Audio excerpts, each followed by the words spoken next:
Thank you so much for that introduction. Just testing the mic is okay here. Thank you all for coming tonight for the launch of this absolutely wonderful book, about which I will say a bit more in due course. I've been reading and teaching Rahul's work for quite a few years, so I knew it was going to be good, but it really is astounding. The way that we're going to proceed tonight is that Rahul is going to say a little bit about the motivation and content of the book. I'm going to pose a couple of questions off the back of that. Then we'll go back to Rahul for a short reading from one of the chapters. I might ask another question or two, depending on how we go for time, and then we'll make sure that we turn over to the floor so that you can all weigh in as well. So with that said, Rahul, if you'd like to kick us off. Thanks. Thank you so much. Can you hear me at the back? Great. I was just saying to Paul, when I was a kid and had birthday parties, I was always paranoid that no one would come. So it's amazing to see all of you here. Thank you so much for coming to this event, which is the first event around the book, which makes it both very exciting and slightly nerve-wracking for me. I have a few thank yous. First to Pluto Press and to my editor, David Schulman, for allowing me to write the kind of book I wanted to write. To Housemans for hosting this event. Thank you so much. To Paul, who has a role to play in the fact that this is a book. It began life as a series of blogs on The Disorder of Things, which is a blog that Paul set up together with friends of his and people who became my friends as well. And I used to contribute sporadically and slightly manically to this blog, very occasionally, but when I did, you know, they were quite long posts. And after 3,000 word posts, Paul gently took me aside and said, maybe there's a book in this. And I'm not sure whether that was because the posts had anything of value in them or because maybe there were too many statues on the blog. But either way, I think that conversation was very formative for me and very encouraging as a reason to write the book. It's a particular thrill in that sort of uncanny way where the line between fiction and non-fiction is completely blurred to be launching this book here because I happen to be reading Andrew O'Hagan's Caledonian Road, like half of the UK. And Houseman's Bookshop makes an appearance on page 42 of my edition of the book. And the character Milo Mangasha walks past the shop, and the narrator tells us that he had not long ago bought a book at Houseman's Bookshop called Policing the Black Man. Policing the Black Man is a real book. It's an anthology of perspectives on Black Lives Matter, edited by Angela Davis. And in a sense, The Psychic Lives of Statues begins with Policing the Black Man, not that book itself, but with the issues that it grapples with. Even if you never gave statues a second thought, in the summer of 2020, you probably cottoned on to the fact that they had become centers of controversy, particularly for struggles around race. In the United States, in the aftermath of the murder of George Floyd and the Black Lives Matter protests that followed that, and then very quickly in the UK, in other parts of Europe, in Latin America, in the Caribbean, in South Africa, in Australia, and places much further afield.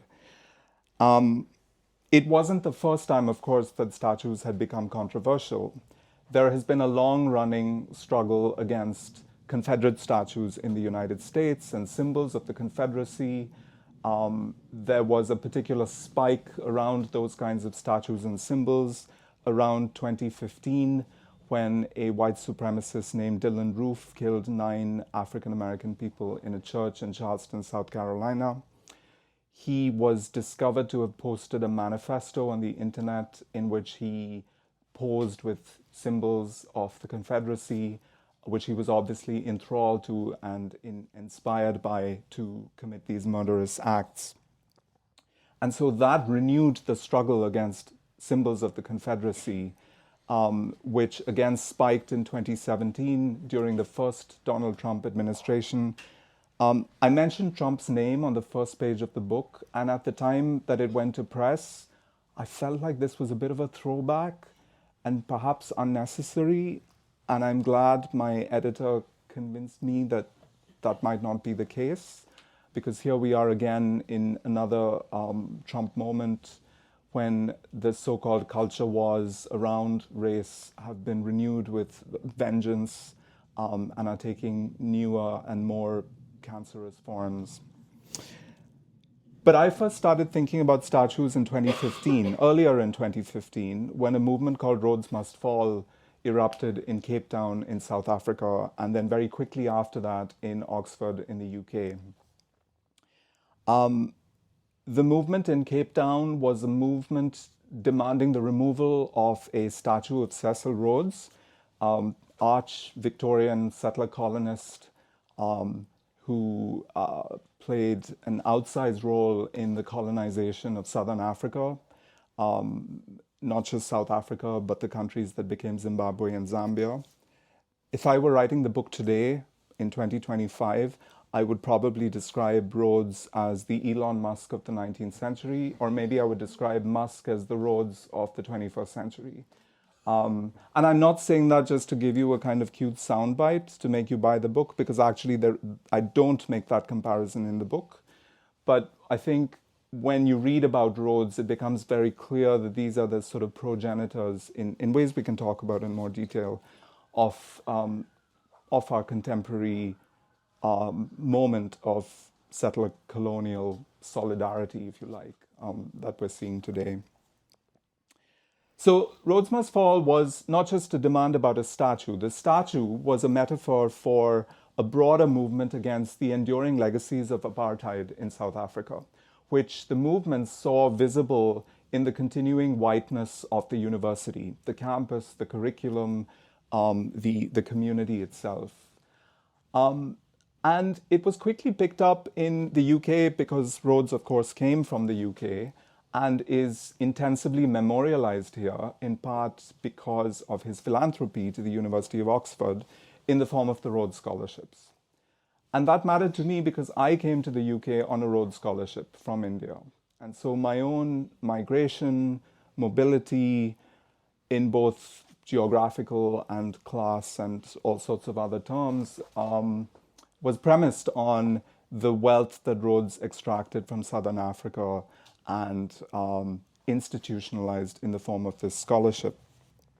So grappling with Rhodes Must Fall required me to interrogate my own privilege in being in a position in the Indian context to even be competitive, is the word we use for these sorts of so-called meritocratic things, to even be in a position to apply for and to win a scholarship like that takes a huge amount of privilege, which in the Indian context has to be understood in terms of caste and class.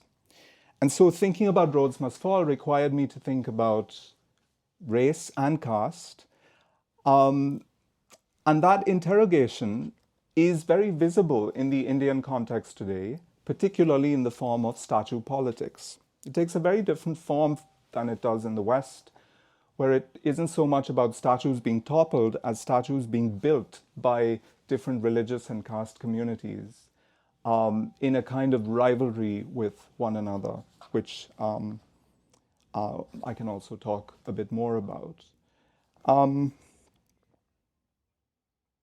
In fact, India is going through a frenetic period of statue construction. The tallest statue in the world, twice the size of the Statue of Liberty, is currently in India, in Gujarat, in Western India, in the Prime Minister's home state. There's a whole chapter in the book about the so-called Statue of Unity, and the picture on the cover is an image of that statue, which I write about in quite a lot of detail.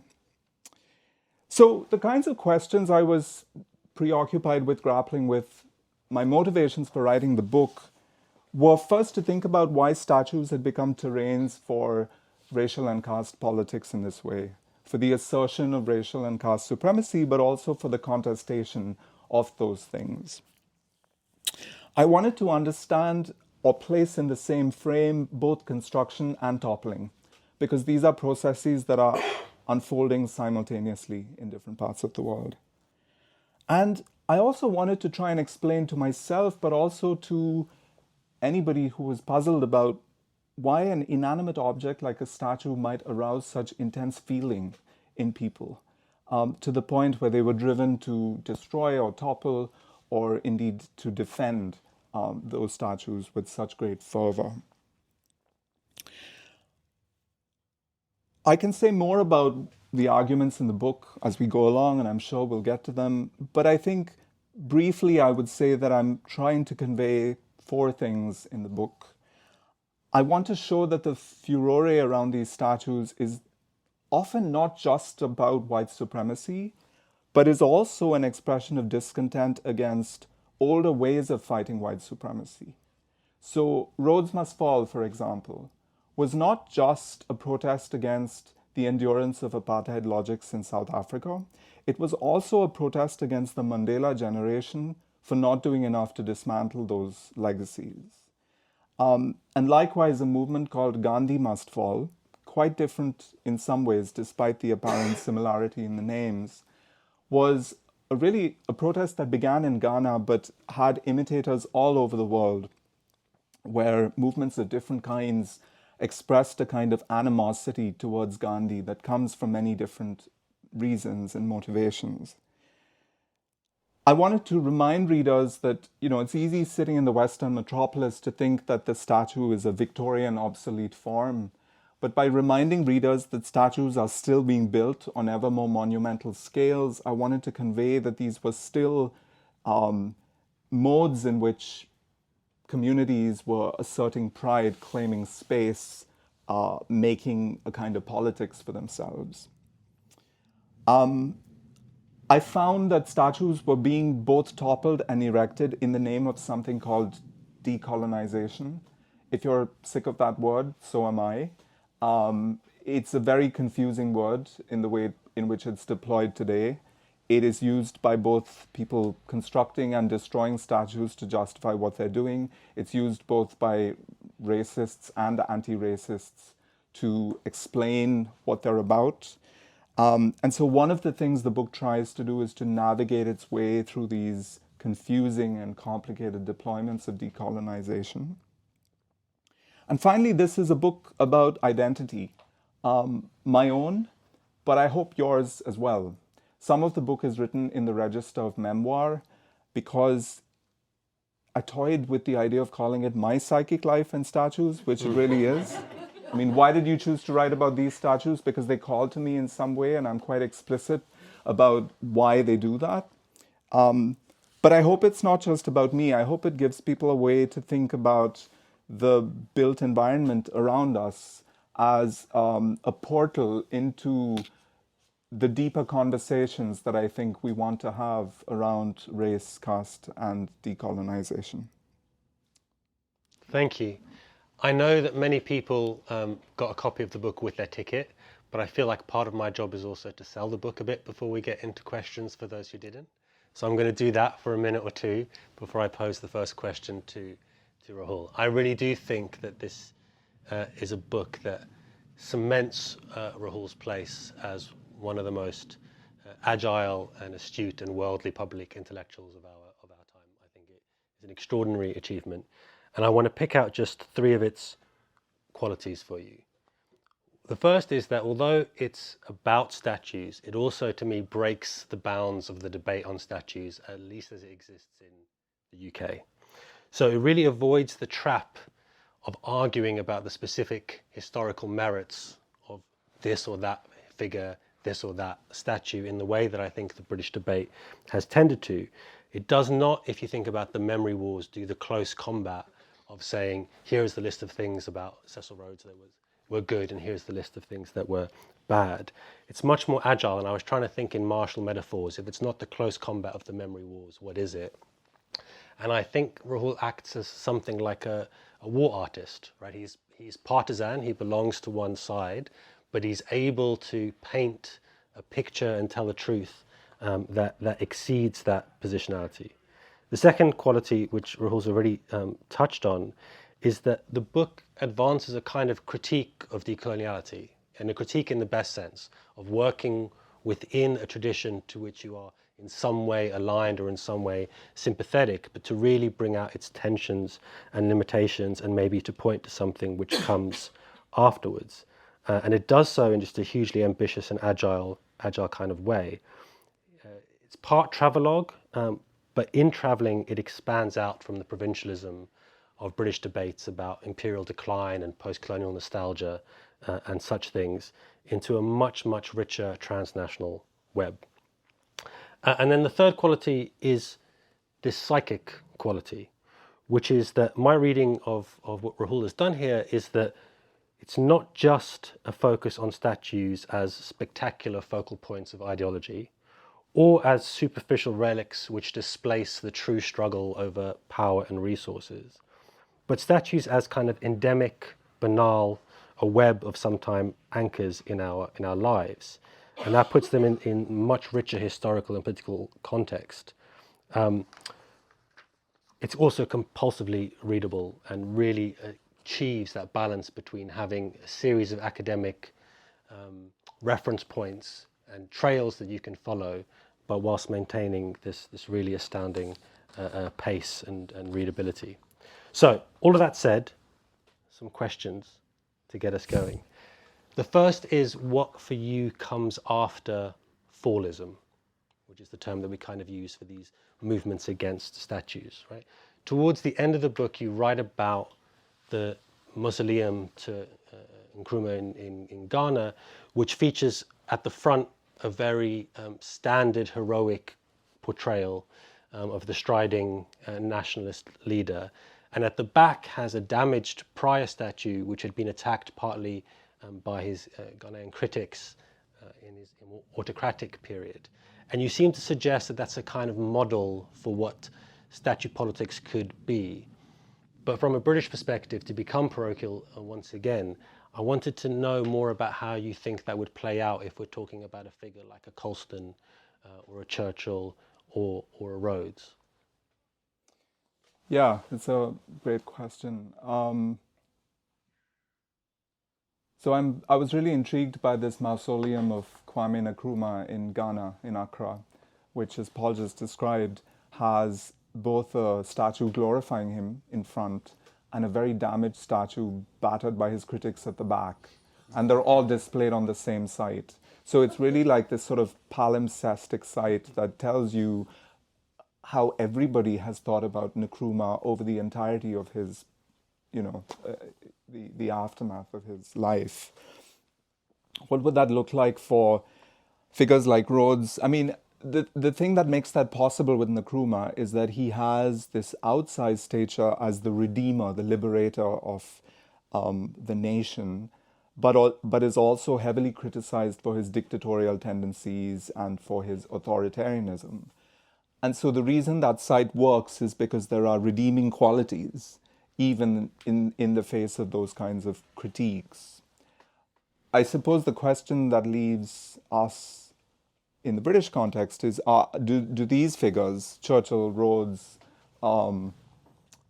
Colston, have those kinds of redeeming qualities? And I'm not sure they do. I'm not sure that the reasons they're remembered and celebrated, Colston and Rhodes, for example, today, is primarily for their philanthropy.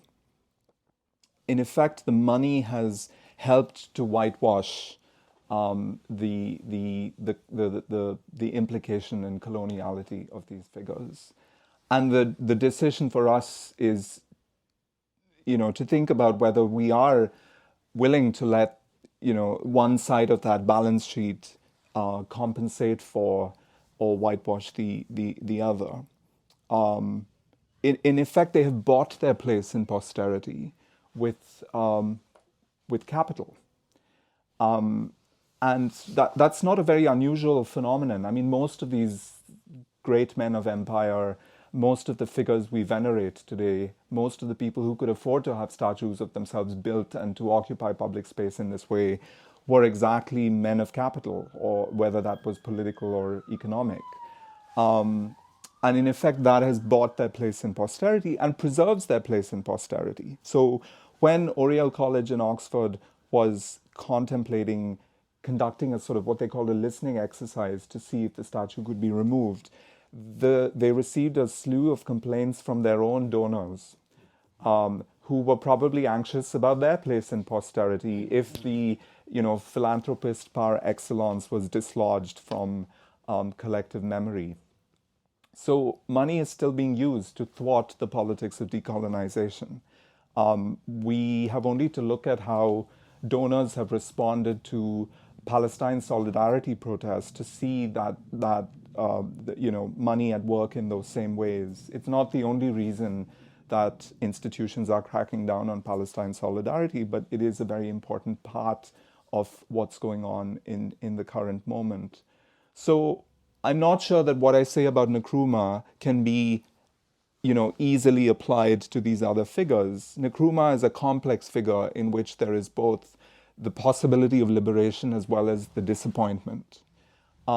That's not the case with many of these arch colonialist figures who were really about extraction and colonization, and about whom, yes, we can tell complicated stories, but at the end of that complexity, we still have to come to a view on whether these are people we want to build our identities around or not.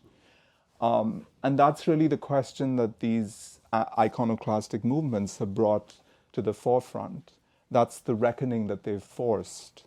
And I think sometimes we do have to answer those questions categorically rather than say it's complicated. Yeah, absolutely. I think on that question of identity, one of the things you said about the book is that you were thinking about subtitling it, my psychic life in statues. It does have this kind of autobiographical quality, and it's often surprisingly intimate and moving in the way that you link those political debates and those objects to your own kind of trajectory. So, I wanted to ask a little bit about the effect of writing the book on you. There's something that you say in chapter 2, which is, it is only with defacement that the statue comes into its own. I thought that was quite a very powerful kind of statement, which we'll also come back to when we talk about public memory and the memory wars. But defacement is, in other words, something that's generative and libidinal. So for you, in the process of researching statues and thinking more about statues, presumably more than you ever had before, what did that do to you? What did that open up and generate for your psychic life? Yeah. There's a great essay by Robert Musil, which many people have quoted, about how statues are really boring and unnoticed most of the time. And I kind of read that essay as suggesting that most people ignore most statues most of the time in most places, right? Probably not a wise thing to say in a book about statues, but I think it's actually true. We walk past them all the time and don't give a shit. In part because they're covered with bird shit. But until something happens, until the statue is defaced, until it's attacked, until somebody attacks it, the moment of defacement is paradoxically the moment in which the statue comes alive. And so these particular instances of defacement and iconoclasm, yes, they did open up big questions for me, and sometimes unexpected questions. I didn't expect thinking about Roads Must Fall to lead into a reckoning with caste and caste privilege. It's not the most automatic connection. Certainly it wasn't quite what the movements were talking about. But it is the kind of reckoning that opened up for me. I had to start asking questions about the history of the scholarships, who got these scholarships. And that tells a different story in different countries, right? So very few black scholars in the United States. There's there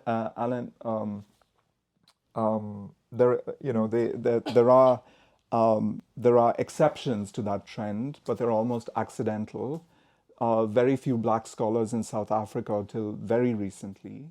I'm not sure there's ever been a reckoning of the caste basis of who has got these scholarships in India, but they tended to go to, and still go to, students who are in elite institutions, to which access is also mediated by caste. So it was somewhat unexpected, the kinds of connections that I was forced to draw. And yet, when you open the door, the questions kind of suggest themselves quite naturally. There's a chapter about Gandhi. Critiques of Gandhi have been very long running, beginning from his own time. But there is something interesting about why the critiques have acquired salience and power and depth in this moment. So we're not actually learning anything about Gandhi that we didn't already know. He is a very public figure who writes very publicly and very copiously about every subject under the sun. So this is not a story about somebody finding a smoking gun that wasn't in the public domain, but it is about the increasing salience of arguments that he was racist, casteist, misogynistic. It's about movements becoming powerful and being able to say in the world and credibly things that have always already been said. I think about the Me Too movement as a kind of counterpart to that. Again, open secrets being made public and credible in ways that have consequences. And in the Indian political firmament, we're seeing a sort of gradual decline of Gandhi and the resurgence of these other political figures, both on the right and the left. So certainly Ambedkar, who's an icon for the Dalit movement, and of whom there are probably more statues in India than anyone else. But also the heroes of the Hindu right, who are increasingly dominant in the visual iconography of Indian public political life. And for me, that was an index of how India is changing, has been changing since 2014 onwards. So writing about that was also a way of registering my dissent against what's happening in India, of adding my voice to the many countless people who are doing this in all sorts of ways, many much more publicly and at much greater risk than I am. And then there were some unexpected kinds of statue encounters. For various reasons that I talk about in the book, I moved to Scotland and I moved to the Hebrides, to the islands off the west coast of Scotland. And it felt very out of place because there are almost no people of color there. Or so I thought. And it was through an encounter with the mausoleum of Lachlan Macquarie, who is from Alva, which is an island off Mull, but who's now embraced as a kind of son of Mull, goes off to New South Wales as the fifth governor, founds the colonial city of Sydney, or what is called Sydney by so-called Australia and Australians. And Macquarie is this outsized late 18th, 19th century figure whose career spans continents, service in the American Revolutionary War and briefly in the Caribbean and a long period in India and then Australia and then back to the UK. And I sort of, in following his life, discovered all of these moments where they weirdly came very close to things in my own life. In ways that the last chapter describes. So yeah, and what that did was it curiously spoke to why I had a reason to be in Mull, quite apart from the idiosyncrasies of my life. So I call this chapter, "We Are Here Because You Were There." And while I was when I first moved there, the question I kept asking myself was, what the hell am I doing here? And Shivanandan's "We Are Here Because You Were There" was a kind of answer to that question. And so it's really about the sort of dialectic between those two statements. What the hell am I doing here? We are here because you were there. I mean, it really speaks to the narrative brio of the book, that there's a kind of spoiler in the last chapter that we're avoiding talking about, right? So I would encourage you to get to that so you can see what we're alluding to. You mentioned that one of the things in the book is the focus on the construction of statues, and particularly how that plays out in the Indian context. And I think we're going to have a short reading from the chapter that deals with that, and then I will turn over to the audience after that.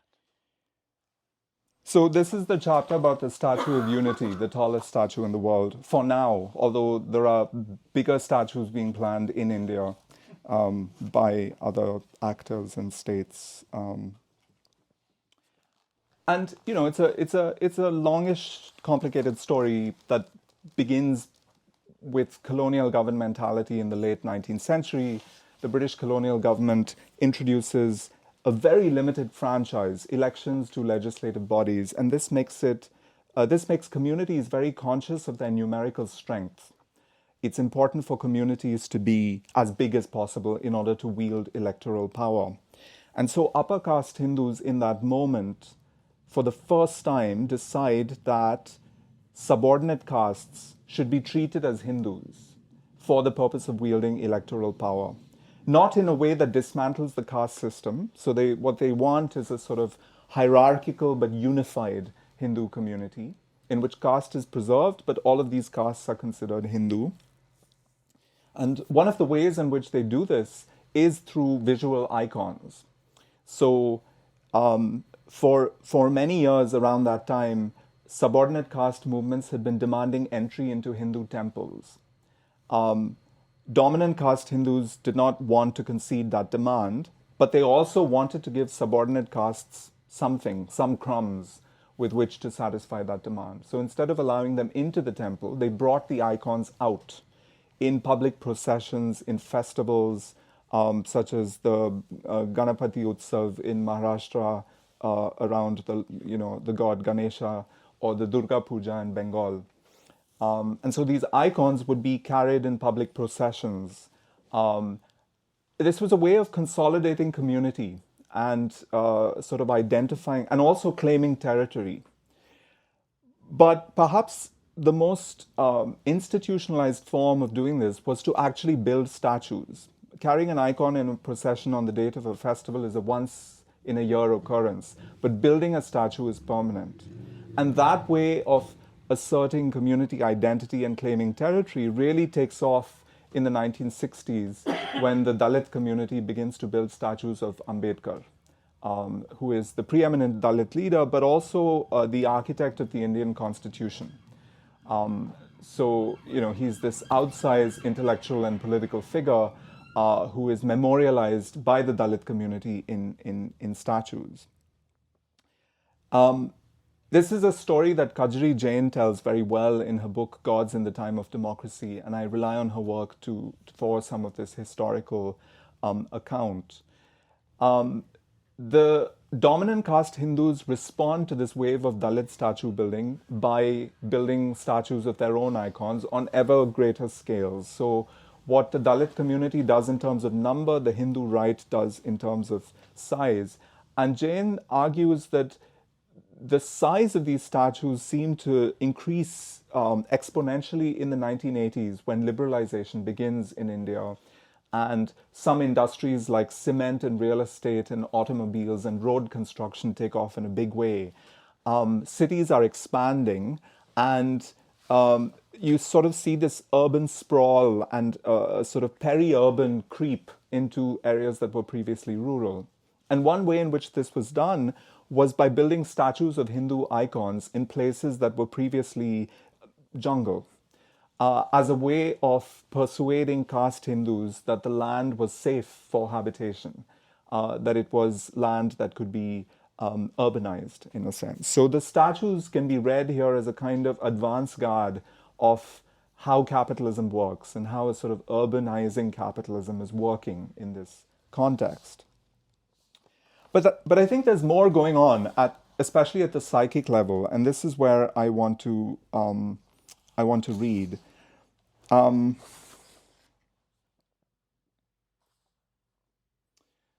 So this is towards the end of the chapter on the Statue of Unity, which I call the Statue of Impunity for various reasons that I spell out. And what I'm trying to get at here is what purchase do the statues have on the psyche? Right? Why are these statues being built? And particularly by the Hindu right in this moment. So the question that remains to be addressed is why statues have this intoxicating effect. And this word intoxicating is something that the Dalit Marxist Anand Teltumre uses to talk about what statues do. What thirst do they quench? It is instructive to turn here to the work of the great African-American sociologist W.E.B. Du Bois. Preoccupied, like Marx and Ambedkar, with the question of why class revolution was unlikely to materialize in racially divided societies, Du Bois offers a persuasive account of why white workers in the postbellum US were more likely to identify with white elites than with black workers. He argues that while white workers received a low wage, they were compensated in part by a sort of public and psychological wage. And this concept has been taken up by lots of people. The wages of whiteness is how it's often glossed.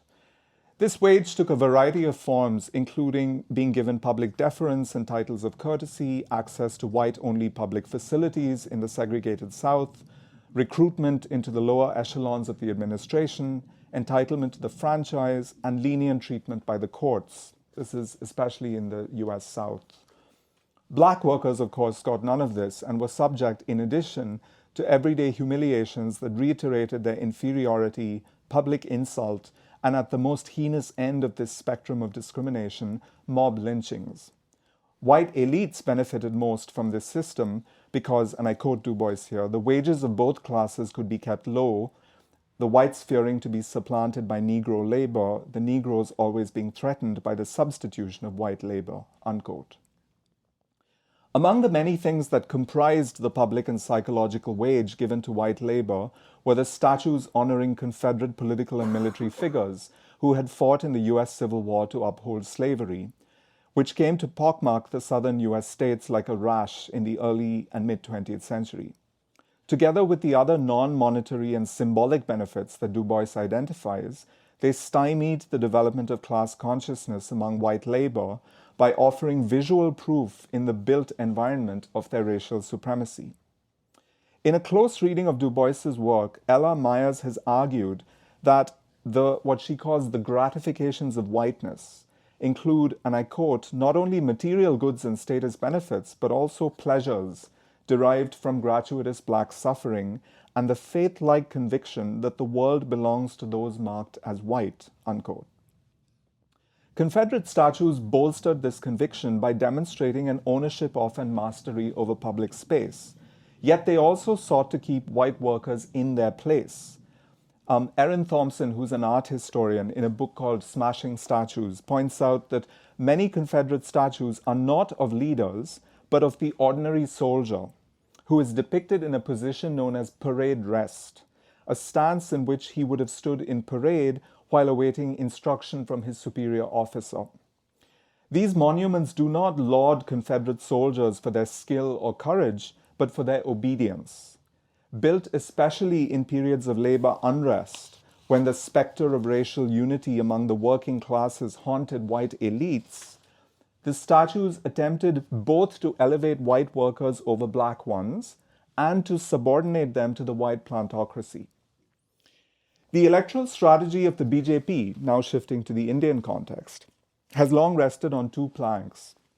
The material wage offered by the promise of what they call vikas, development in Hindi, and the psychological wage of Hindu supremacy.